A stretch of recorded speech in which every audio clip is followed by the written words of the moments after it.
Mahiya naman kayo sa inyong kapwa Pilipino. Mahiya naman tayo. Please subscribe and click the bell. Mr. Speaker, I move to recognize the Honorable Levite to explain the vote. Honorable Leandro Leviste is hereby recognized.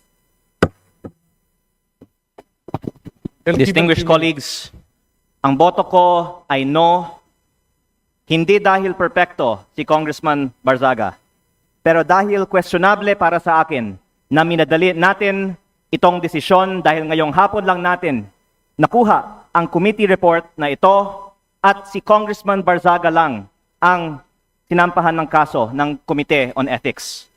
Ang boto ko ay no, lalo na dahil inuuna natin ang kaso niya kaysa sa mga mas seryosong isyong kinakaharap ng isa sa mga kasamahan natin.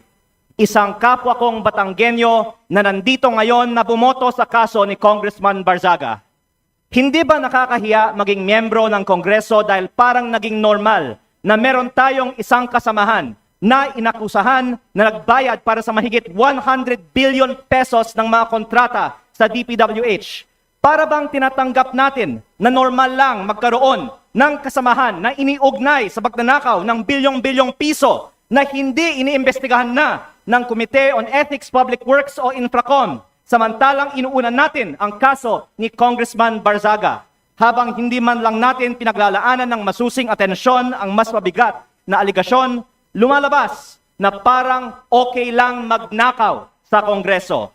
Nakatala na sa kasaysayan na sa gitna ng matinding kontrobersiya sa korupsyon, ito ang inuna ng Kongreso at parang lang walang mali sa ginagawa ng isa sa ating kasamahan at tayo mismo ay ngayon sumisira sa imahe ng Kongreso.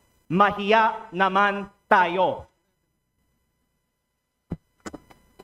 Majority Leader. Mr. Speaker, I'd like to recognize the Honorable Marcoleta for his explanation of his vote. Honorable Marcoleta is hereby recognized.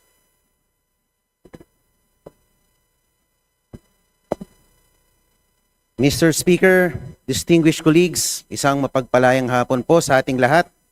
I rise to place on record this manifestation of support for Honorable Francisco Kiko Barzaga and to express my strong opposition to any move seeking his suspension from this august chamber.